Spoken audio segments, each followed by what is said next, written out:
Assalamualaikum warahmatullahi wabarakatuh.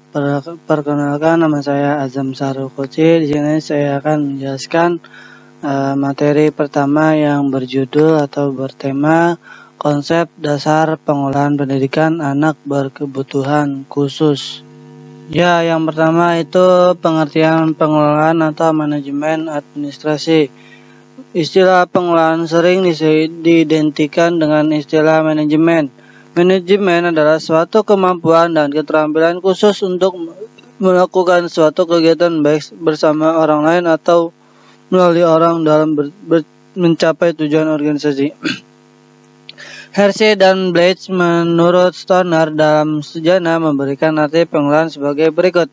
Management as working with and drug individual and group to accomplish organization goals, yang artinya pengelolaan merupakan kegiatan yang dilakukan bersama dan melalui orang-orang serta kelompok dengan maksud untuk mencapai tujuan-tujuan organisasi. Selanjutnya, menurut Sumijo dan Sobejo dalam Sujana mengubahkan juga bahwa management is the process of planning, organizing, leading, and controlling the effort of organizing member and of using and all other organizing resources to achieve stated organizing goals.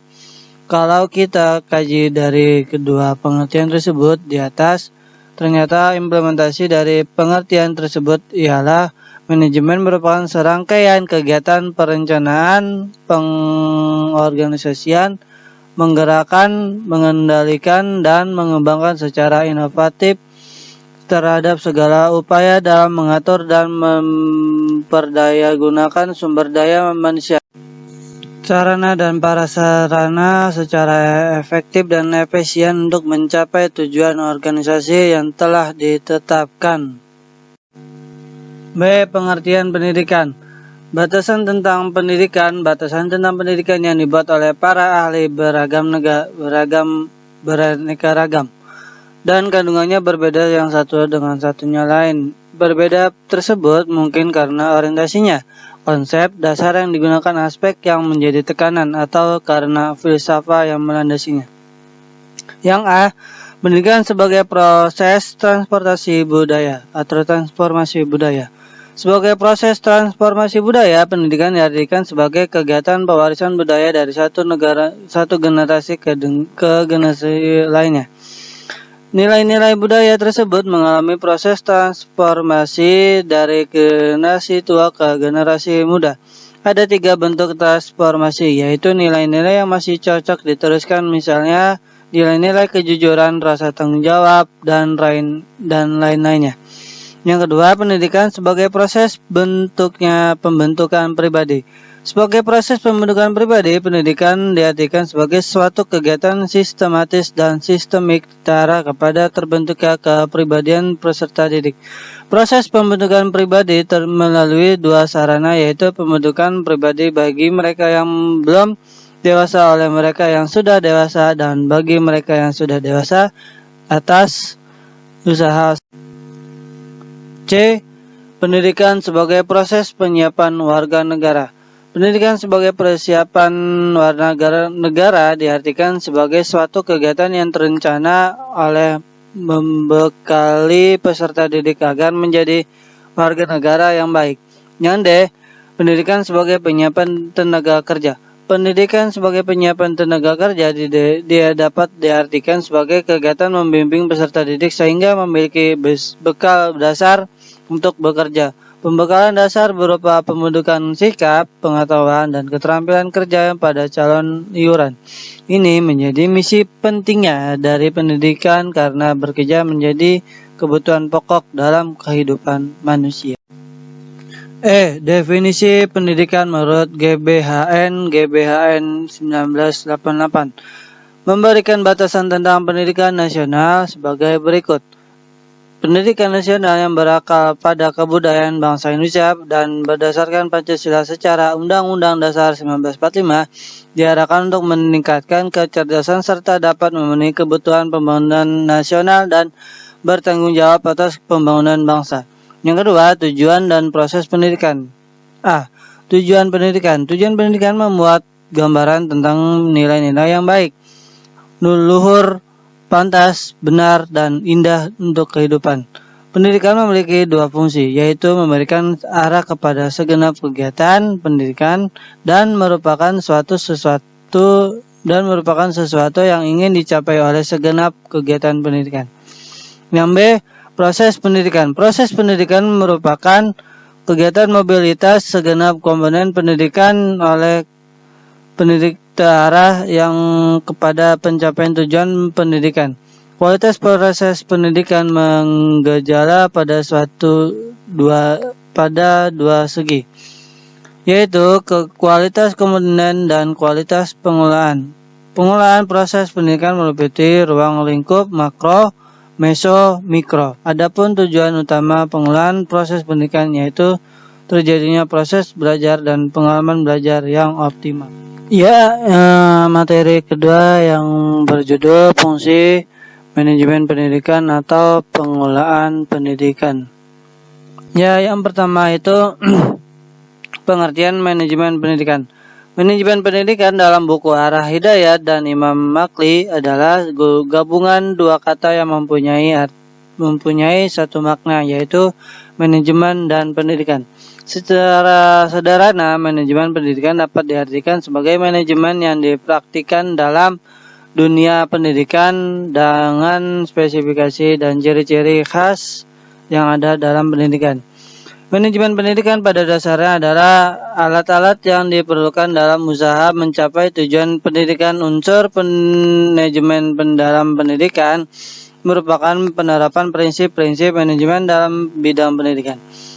Manajemen pendidikan merupakan serangkaian proses yang terdiri dari perencanaan, perorganisasian, penggerakan, dan pengawasan yang dikaitkan dengan bidang pendidikan. Menurut Hadari Nawawi dalam buku Arah Hidayat dan Imam Makli mengubahkan bahwa administrasi atau manajemen pendidikan adalah ilmu terapan dalam bidang pendidikan yang merupakan rangkaian kegiatan atau keseluruhan proses pengendalian usaha kerjasama sejumlah orang untuk mencapai tujuan pendidikan secara berencana dan sistematis yang diselenggarakan di lingkungan tertentu, terutama berupa lembaga pendidikan formal. Menurut Bruce dalam buku Arah Hidayat dan Imam Makli memberikan pengertian juga manajemen pendidikan sebagai berikut. Education management is fields of study and practice connected with the operational of education organization. Menurut Zaman Satori dalam buku Arah Hidayat dan Imam Makli menjelaskan bahwa manajemen pendidikan adalah keseluruhan proses kerjasama dengan memanfaatkan semua sumber personil dan materi yang tersedia dan sesuai untuk mencapai tujuan pendidikan yang telah ditetapkan secara efisien dan efektif. Poin keduanya, tujuan dan manfaat manajemen pendidikan. Yang pertama, terwujudnya suasana belajar dan pembelajaran yang aktif, inovatif, kreatif, efektif, dan menyenangkan atau PAIKEM. Terciptanya peserta didik yang aktif mengembangkan potensi dirinya untuk memiliki kekuatan spiritual, keagamaan, pengendalian diri, kecerdasan, akhlak mulia, serta keterampilan yang diperlukan dirinya masyarakat, bangsa, dan negara. Yang ketiga, terpenuhinya salah satu dari 4 komponen tenaga pendidikan dan kependidikan.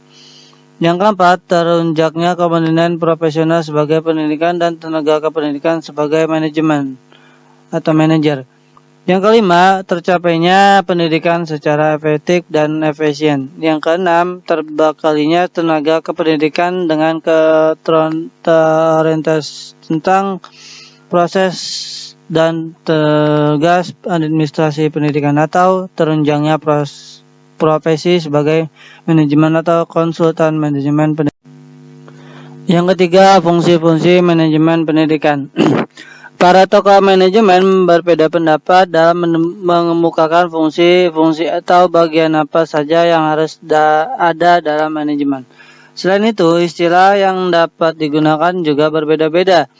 Perbedaan kiranya disebabkan oleh latar belakang kehidupan, kondisi lembaga atau organisasi di mana para tokoh bekerja, filsafat hidup, dan pesatnya dinamikan kehidupan yang mengiringnya seperti cepatnya kemampuan informasi, teknologi, dan media.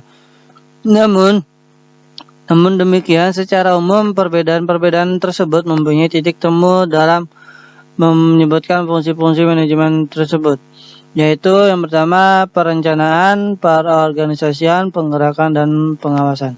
Berikut ini akan dikemukakan perbedaan-perbedaan fungsi manajemen yang disebutkan oleh para ahli manajemen. Yang pertama, menurut Harley Fayor dalam buku Hara Hidayat dan Imam Makli, fungsi-fungsi manajemen pendidikan. Yang pertama itu perencanaan, perorganisasian, pemberian perintah, pengkoordinasian, dan kelima, pengendalian. Kedua, menurut L.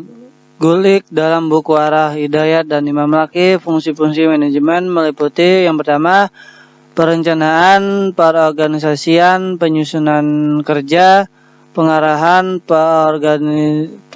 koordinasian, penyusunan laporan, dan pengendalian. Yang ketiga, C. Menurut buku Arah Hidayat dan Imam Makli berpendapat bahwa fungsi-fungsi manajemen meliputi yang pertama, perencanaan, perorganisasian, pelaksanaan atau penggerakan, dan terakhir, pengembangan pengendalian.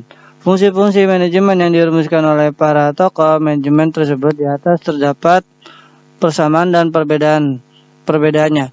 Persamaan fungsi manajemen terlihat pada beberapa fungsi, yaitu yang pertama perencanaan, perorganisasian, dan pengendalian. Perencanaan atau planning, perencanaan merupakan fungsi paling awal dari keseluruhan fungsi manajemen sebagaimana dikemukakan oleh para ahli perencana adalah proses kegiatan yang disiapkan secara sistematis, kegiatan-kegiatan yang akan dilakukan untuk mencapai tujuan tertentu. Menurut Burhanuddin dalam buku Arah Hidayat dan Imam Makli, istilah perencanaan mempunyai bermacam-macam pengertian, antara lainnya perencanaan sebagai suatu kegiatan, proses kegiatan pemikiran yang sistematis mengenai apa yang akan dicapai. Kegiatan yang harus dilakukan, langkah-langkah metode pelaksananya yang dibutuhkan untuk menyelenggarakan kegiatan pencapaian tujuan yang dirumuskan secara rasional dan logis serta berorientasi ke depan. B. Perorganisasian. Perorganisasian merupakan lanjutan dari fungsi perencanaan dalam sebuah sistem manajemen. Dalam sebuah sistem manajemen, pengorganisasian bisa dikatakan sebagai urat nadi bagi seluruh organisasi atau lembaga. Oleh karena itu, pengorganisasian sangat berpengaruh terhadap berlangsungnya suatu organisasi atau lembaga, termasuk di dalamnya lembaga pendidikan. Terry menjelaskan bahwa pengorganisasian merupakan kegiatan dasar manajemen. Pengorganisasian dilakukan untuk menghimpun dan menyusun semua sumber yang disyaratkan dalam rencana, terutama sumber daya manusia. Sedemikian pula rupa sehingga kegiatan pencapaian tujuan yang telah ditetapkan dapat dilaksanakan secara efektif dan efisien. Dengan pengorganisasian, orang-orang dapat disatukan dalam satu kelompok atau lebih untuk melakukan berbagai tugas. Tujuan pengorganisasian adalah membantu orang-orang untuk bekerja sama secara efektif dan dalam wadah organisasi atau lembaga sujana dalam buku Arah Hidayat dan Imam Makli. Sebuah organisasi dalam manajemen pendidikan akan berjalan dengan lancar dan sesuai dengan tujuan jika konsisten dengan prinsip-prinsip yang mendesain perjalanan organisasi. Adapun prinsip-prinsipnya tersebut yaitu yang pertama, organisasi itu mempunyai tujuan yang jelas. Yang kedua, tujuan organisasi itu harus dipahami oleh seluruh anggota organisasinya. Yang ketiga, tujuan organisasi itu harus dapat diterima oleh setiap orang dalam berorganisasi. Yang keempat, adanya kesatuan arah dari berbagai bagian organisasinya. Yang kelima, adanya kesatuan perintah.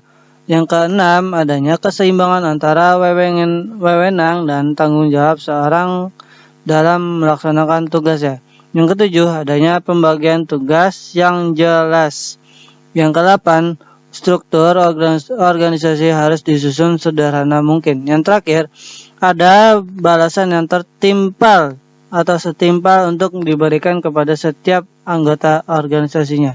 Yang ketiga atau C, penggerakan atau akuatik. Dalam buku Arah Hidayat dan Imam Makli, penggerakan atau akuatik adalah salah satu fungsi manajemen yang berfungsi untuk merelasikan hasil perencanaan dan perorganisasian. Akuatik adalah upaya untuk menggerakkan atau mengarahkan tenaga kerja atau manpower serta mendaya gunakan fasilitas yang ada yang dimaksud untuk melaksanakan pekerja secara bersama. Akuatik dalam organisasi juga bisa diartikan sebagai keseluruhan proses memberikan atau pemberian motif kerja kepada para bawahan sedemikian rupa sehingga mereka bekerja secara sungguh-sungguh dan demi tercapainya tujuan organisasi. Keempat, pengawasan atau controlling. Dalam buku Arah Hidayat dan Imam Makli, pengawasan adalah proses pengamatan dan pengukuran suatu kegiatan operasional dan hasil yang dicapai dibandingkan dengan standar yang telah ditetapkan sebelumnya, yang telah dilihat dalam rencana. Pengawasan dilakukan dalam usaha menjamin bahwa semua kegiatan terlaksana sesuai dengan kebijaksanaan, strategi, keputusan, rencana, dan program kerja yang telah dianalisis, dirumuskan, dan ditetapkan sebelumnya. Penguasaan yang baik memerlukan langkah-langkah pengawasannya, yaitu yang pertama menemukan tujuan standar kualitas bekerja yang diharapkan standar tersebut dapat berbentuk standar fisik, standar biaya, standar model, dan standar pengalisian, standar program, standar yang bersifat intangible, dan tujuan yang realistis. Yang kedua, mengukur dan menilai kegiatan-kegiatan atas dasar tujuan dan standar yang ditetapkan. Yang ketiga, memutuskan dan mengadakan tindakan perbaikan. Pengawasan adalah pengukuran dan koreksi terhadap segenap aktivitas anggota organisasi guna meyakinkan bahwa semua tingkatan tujuan dan rancangan yang dibuat benar-benar dilaksanakan. Pengawasan berfungsi untuk mengukur tingkat efektivitas kerja personal dan tingkat efisien penggunaan metode dan alat tertentu dalam usaha mencapai tujuan organisasi, sehingga pengawasan sesungguhnya merupakan alat pengukuran terhadap efektivitas, efisien, dan produktivitas organisasi. Ya, materi yang ketiga itu yang berjudul prinsip pengelolaan pendidikan. Ya, yang pertama itu ada prinsip pengelolaan pendidikan. Untuk menjamin keberhasilan sebuah usaha, maka manajemen harusnya dilaksanakan berdasarkan dalil-dalil umum manajemen atau yang lebih dikenal sebagai prinsip-prinsip manajemen. Dari sekian banyak prinsip manajemen yang dapat diajarkan dan dipelajari oleh seorang calon manajer atau manajer, di antaranya yang terpenting adalah yang pertama, prinsip pembagian kerja, yang kedua, prinsip wewenang dan tanggung jawab, yang ketiga, prinsip tertib dan disiplin, yang keempat, prinsip kesatuan komando, yang kelima, prinsip semangat kesatuan, yang keenam, prinsip keadilan dan kejujuran. Ya, yang pertama itu prinsip pembagian kerja. Bila sebuah usaha berkembang, maka bertambah pula bidang-bidang pekerjaan yang harus ditangani. Maka pembagian kerja di antara semua orang yang bekerja sama dalam suatu usaha tersebut menjadi sangat penting. Di samping pembagian kerja antara atasan dan bawahan atau orang yang memimpin dan yang dipimpin, dalam pembagian kerja perlu diperhatikan penempatan orang-orang yang sesuai dengan keahlian, pengalaman, kondisi fisik, dan mentalnya. Tujuannya pembagian kerja adalah agar dengan usaha yang sama dapat diperoleh hasil kerja yang terbaik.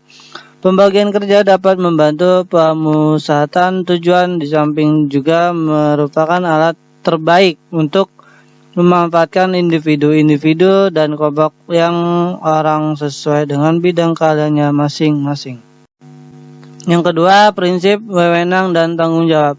Setiap orang yang telah diserahi oleh tugas dalam suatu bidang pekerjaan tertentu dengan sendirinya memiliki wewenang untuk membantu memperlancar tugas-tugas yang menjadi tanggung jawabannya. Akan tetapi sebaliknya, semua wewenang tertentu harus disertai tanggung jawab terhadap atasan atau terhadap tujuan yang hendak dicapai. Antara wewenang dan tanggung jawab harus seimbang, sehingga setiap orang dapat memberikan tanggung jawab sesuai dengan wewenang yang diberikan kepadanya. Wewenang adalah hak memberikan perintah-perintah dan kekuasaan yang minta kepatuhan dari yang diperintah. Ada dua jenis wewenang. Yang pertama, wewenang atau kekuasaan pribadi yang bersumber pada kepandaian, pengalaman, nilai moral, kesanggupan memimpin, dan lain-lain sebagainya. Yang kedua, wewenang resmi yang diterima dari instansi yang lebih tinggi. Wewenang resmi yang diperoleh dari atasan tidak dapat mendukung tugas-tugas seorang jika tidak diimbangi dengan wewenang pribadi. Tanggung jawab adalah tugas dan fungsi-fungsi atau kewajiban yang harus dilakukan oleh seseorang petugas. Untuk melakukan tugas atau tanggung jawab ini, kepadanya harus diberikan wewenang agar kepatuhan dapat diberikan oleh bawahan dan sanksi dapat diberikan kepada bawahan yang tidak memberikan kepatuhan. 3. Prinsip tertib dan disiplin. Sebuah usaha yang dilakukan dengan tertib dan disiplin akan dapat meningkatkan kualitas kerjanya, dan meningkatkan kualitas kerja akan pula menaikkan mutu hasil kerja sebuah usaha. Hakikat dari kepatuhan adalah disiplin, yakni melakukan apa yang sudah disetujui bersama antara pimpinan dan petugas atau para pekerja, baik persetujuan yang tertulis, lisan, maupun yang berupa peraturan-peraturan atau kebiasaan-kebiasaan. Yang keempat, prinsip kesatuan komando. Di dalam sebuah kapal tidak boleh ada dua nahkoda. Demikian pula di dalam sebuah usaha. Untuk setiap tindakan, setiap petugas harus menerima perintah dari hanya seorang atasan saja. Bila tidak berarti wewenang dikurangi, disiplin terancam, ketertiban terganggu, dan stabilitas akan mengalami ujian. Jika perintah datang dari hanya satu sumber, maka setiap orang juga akan tahu kepada siapa ia harus bertanggung jawab sesuai dengan wewenang yang telah diberikan kepadanya. Yang kelima, prinsip semangat kesatuan. Makna peribahasa Jawa, ruku agawe santosa atau persatuan adalah kekuatan yang telah kita pahami dan laksanakan sejak lama. Hal ini harus dipahami oleh setiap anggota kelompok yang hendak melakukan sebuah usaha bersama. Dengan perkataan lainnya, dalam sebuah usaha bersama, setiap orang harus memiliki jiwa kesatuan, yaitu merasa senasib sepenanggungannya, dari yang paling atas sampai yang paling bawah. Sebab dengan adanya semangat kesatuan yang teguh, maka setiap orang akan bekerja dengan senang dan memudahkan timbulnya inisiatif dan prakarsa untuk memajukan usaha. Yang keenam, prinsip keadilan dan kejujuran. Semangat kesatuan hanya dapat dibina jika prinsip keadilan dan kejujuran diterapkan dengan baik, sehingga setiap orang dapat bekerja dengan sesungguhnya dan setia. Keadilan dituntut misalnya dalam penempatan tenaga kerja yang harus benar-benar dipertimbangkan berdasarkan pendidikan, pengalaman, dan keahlian seseorang. Kecuali itu, keadilan yang juga dituntut, misalnya dalam pembagian pendapat atau upah, sesuai dengan berat ringannya pekerjaan dan tanggung jawab seseorang.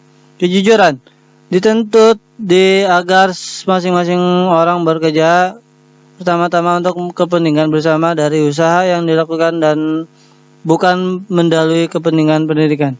Secara ringkas, Dr. Awaludin Jamin MPA mengatakan bahwa sebuah usaha akan berjalan dengan baik jika dilakukan berdasarkan prinsip KISS, singkatan dari koordinasi, integrasi, dan sinkronisasi. Menurut prinsip KISS, sebuah usaha atau kegiatan itu harus dilakukan dalam bentuk kerjasama, konsultasi, dan kesatuan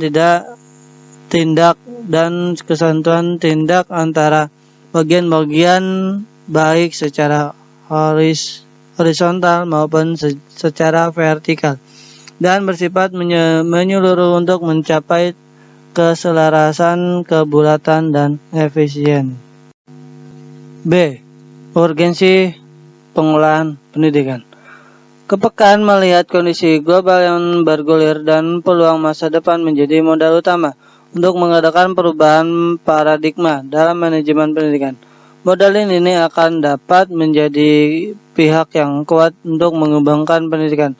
Pada titik inilah diperlukan berbagai komitmen untuk perbaikan kualitas. Ketika melihat peluang dan peluang itu dijadikan modal, kemungkinan modal menjadi pijakan untuk mengembangkan pendidikan yang disertai komitmen yang tinggi.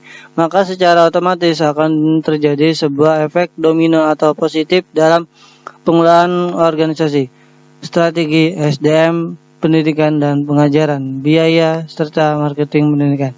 Untuk menuju poin education check atau perubahan pendidikan secara menyeluruh, maka manajemen pendidikan adalah hal yang harus diprioritaskan untuk kelangsungan pendidikan sehingga menghasilkan output yang diinginkan. Walaupun masih terdapat institusi pendidikan yang belum memiliki manajemen yang bagus dalam pengelolaan pendidikannya, manajemen yang digunakan masih konvensional sehingga kurang bisa menjawab tantangan zaman dan terkesan tertinggal dan modernitas. C. Pandangan terhadap pengelolaan pendidikan. Yang pertama, Cons dan Donnell dalam bukunya Principles of Management mengemukakan sebagai berikut. Manajemen berhubungan dengan pencapaian sesuatu tujuan yang dilakukan melalui dengan orang-orang lain. Dalam arti, manajemen involves getting things done that end with people. Yang kedua, Mike Parker Voigt mengidentifikasikan manajemen sebagai seni dalam menyelesaikan pekerjaan melalui orang lain. Yang ketiga, George Terry dalam bukunya Principles of Management menyampaikan pendapatnya. Manajemen adalah suatu proses yang membeda-bedakan atas perencanaan, perorganisasian, penggerakan, pelaksanaan, dan pengawasan dengan memanfaatkan baik ilmu maupun seni. Agar dapat menyelesaikan tujuan yang telah ditetapkan sebelumnya, manajemen is a decisive process consisting of planning, organizing, aquatic, and controlling originating in each both science and art and forward in order to accomplishment predetermined of it.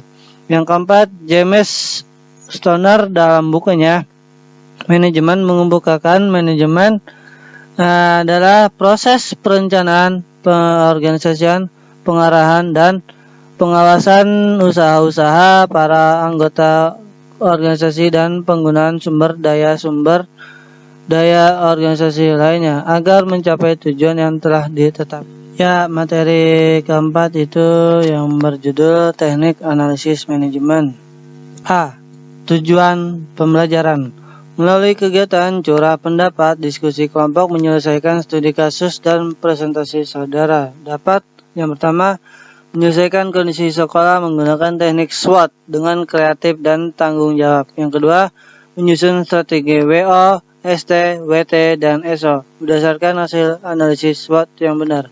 Yang B, indikator pencapaian tujuan. Yang pertama, kondisi sekolah dianalisis menggunakan teknik atau teknis SWOT. Yang kedua, strategi WO, ST, WT, dan SO disusun berdasarkan hasil analisis SWOT yang benar. Yang C, materi pembelajaran dan sumber belajar. Yang pertama, konsep teknik analisis manajemen. Salah satu peran utama kepala sekolah sebagai pimpinan adalah pengambilan keputusan. Pengambilan keputusan merupakan hasil pemikiran yang logis dan analitis.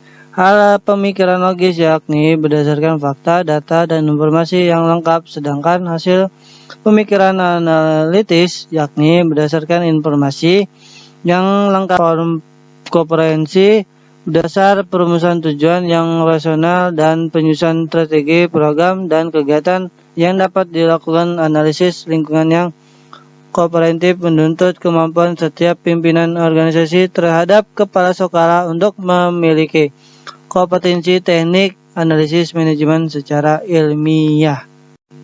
Ya, yang kedua, analisis SWOT. Salah satu teknik yang digunakan dalam menganalisis manajemen adalah dengan analisis SWOT. Analisis SWOT merupakan salah satu cara untuk menganalisis posisi kompetitif suatu sekolah. Untuk menilai suatu atau sebuah sekolah beserta lingkungannya dapat menggunakan teknik atau alat yang disebut matriks SWOT. Dalam menyusun matriks SWOT, para pengambil keputusan meletakkan fokus pada masalah-masalah utama yang kemudian membantu mereka untuk merumuskan perencanaan strategi. Sebagai huruf dalam kata SWOT mengandung istilah yang sangat kuat. Yang pertama itu strength. Strength itu artinya kekuatan. Yang kedua itu weakness. Weakness itu adalah kelemahan. Yang ketiga itu adalah operative, yang artinya itu peluang. Yang ketiga itu adalah threat, itu yang artinya ancaman. Matriks SWOT merupakan sebuah alat yang dapat menetapkan potensi dan kekurangan sekolah untuk membantu para pengambil keputusan dalam mengembangkan 4 jenis strategi, yaitu strategi SO atau kekuatan peluang. Yang kedua, strategi WO, kelemahan peluang. Yang ketiga, strategi ST, kekuatan dan ancaman. Yang terakhir, strategi WT, yaitu kelemahan dan ancaman. Strategi SO memanfaatkan kekuatan internal sekolah untuk menarik keuntungan dari peluang eksternal. Semua kepala sekolah tentunya menginginkan sekolah mereka berada dalam posisi di mana kekuatan internal dapat digunakan untuk mengambil keuntungan dari berbagai tren dan kejadian eksternal. Secara umum, organisasi akan menjalankan strategi SWO, strategi ST, dan strategi WT untuk mencapai situasi di mana mereka dapat melaksanakan strategi SO. Jika sebuah sekolah memiliki kelemahan yang besar, maka sekolah akan berjuang untuk mengatasinya dan mengubahnya menjadi kekuatan. Ketika sekolah organisasi dihadapkan pada ancaman yang besar, maka sekolah akan berusaha untuk menghindarinya untuk berkonsultasi kepada peluang. Strategi WO bertujuan untuk memperbaiki kelemahan internal dengan cara mengambil keuntungan dari peluang eksternal. Kadang-kadang peluang besar muncul, tetapi sekolah memiliki kelemahan internal yang menghalanginya memanfaatkan peluang tersebut. Strategi ST menggunakan kekuatan untuk menghindari atau mengurangi dampak ancaman eksternal.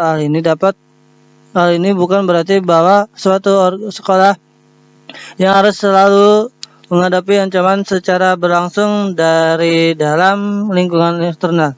Strategi WT merupakan teknik defensif yang diarahkan untuk mengurangi kelemahan internal serta menghindari ancaman eksternal. Sebuah sekolah yang menghadapi berbagai ancaman eksternal dan kelemahan internal benar-benar dalam posisi yang membahayakan. Dalam kenyataannya, sekolah semacam itu mungkin harus berjuang untuk bertahan hidup, melakukan merger, penciutan dan memiliki kededikasi.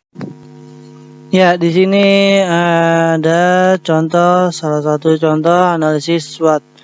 Ya, bisa dilihat di bawah ini. Yang pertama itu strength atau kekuatan. Yang pertama, motivasi guru dan siswa tinggi. Yang kedua, hubungan yang baik antara guru dengan guru ataupun guru dengan siswa. Yang ketiga, pendekatan dan metode mengajar guru yang bervariasi. Nah, yang kedua, weakness atau kelemahan.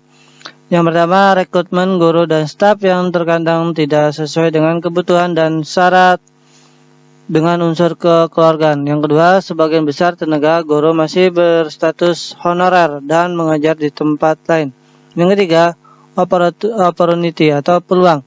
Yang pertama, dukungan pemerintah daerah dalam melengkapi sarana dan prasarana. Kedua, kesesuaian sarana dan prasarana sekolah dengan tuntunan potensi daerah dan perkembangan IMTEK dan serta IMTAK.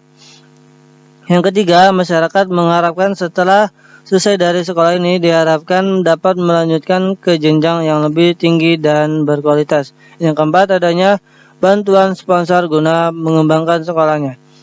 Yang keempat, terakhir, debt atau ancaman. Yang pertama itu banyak persaingan lulusan yang terjadi antara sekolah untuk masuk sekolah negeri.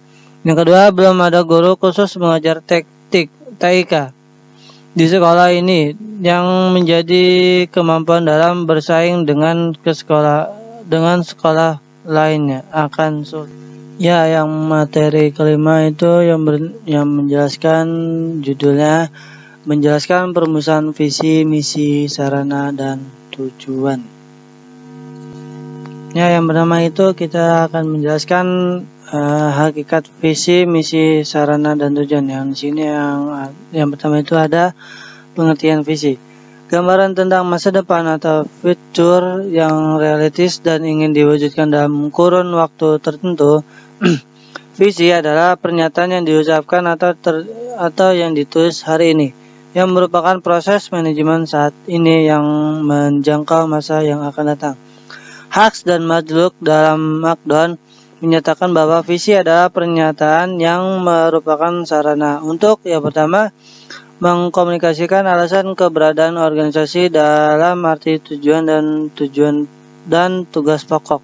Yang kedua, memperlihatkan kerangka hubungan antara organisasi dengan pemangku kepentingan dalam arti sumber daya manusia, organisasi, konsumen atau citizen atau pihak-pihak lain yang terkait. Yang ketiga, menyatakan sarana utama kinerja organisasi dalam arti pertumbuhan dan perkembangan. Pernyataan visi baik yang tertulis maupun diucap perlu ditafsirkan dengan baik, tidak mengandung multi makna sehingga dapat menjadi acuan yang mempersatukan semua pihak dalam sebuah organisasi atau sekolah. Bagi sekolah, visi adalah imajinasi moral yang menggambarkan profil sekolah yang diinginkan di masa yang akan datang. Imajinasi yang kedua, imajinasi ke depan seperti itu akan selalu diwarnai oleh peluang dan tantangan yang diyakini akan terjadi di masa datang. Dalam menentukan visi tersebut, sekolah harus memperhatikan perkembangan dan tantangan masa depan. Perumusan visi sekolahnya yaitu bagi suatu organisasi, visi memiliki peranan yang sangat penting dalam menentukan arah kebijakan dan karakteristik organisasi tersebut. Ada beberapa hal yang harus diperhatikan dalam merumuskan sebuah visi menurut Brisson. Ya, antara lainnya, yang pertama, visi harus dapat memberikan panduan atau arahan dan motivasi. Yang kedua, visi harus disebarkan di kalangan anggota organisasi atau stakeholder. Yang ketiga, visi harus digunakan untuk menyebarluaskan keputusan dan tindakan organisasi yang penting. Menurut Akdon, terdapat beberapa kriteria merumuskan visi. Antara lainnya, yang pertama, visi bukanlah fakta, tetapi gambaran pandangan ideal pada masa depan yang ingin diwujudkan. Yang kedua, visi dapat memberikan arahan yang mendorong anggota organisasi untuk mewujudkan atau menunjukkan kinerja yang baik. Yang ketiga, dapat menimbulkan inspirasi dan siap menghadapi tantangan. Yang keempat, menjabati masa kini dan masa yang akan datang. Yang kelima, gambaran yang realistis dan kredibel dengan masa depan yang menarik. Yang keenam, sifatnya tidak statis dan tidak untuk selamanya. Berdasarkan beberapa pendapat di atas, rumusan visi sekolah yang baik seharusnya memberikan isyarat.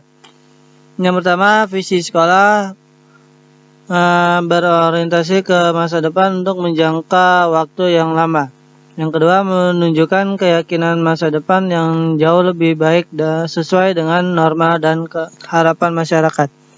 Yang ketiga, visi sekolah harus mencerminkan standar keunggulan dan cita-cita yang diinginkan. Yang keempat, visi sekolah harus mencerminkan dorongan yang kuat akan tumbuhnya inspirasi, semangat, dan komitmen bagi stakeholder. Yang kelima, mampu menjadi dasar dan mendorong terjadinya perubahan pengembangan sekolah ke arah yang lebih baik. Keenam, menjadi dasar perumusan misi dan tujuan sekolah. Yang ketujuh, dalam perumusan misi harus disertai indikator pencapaian misi.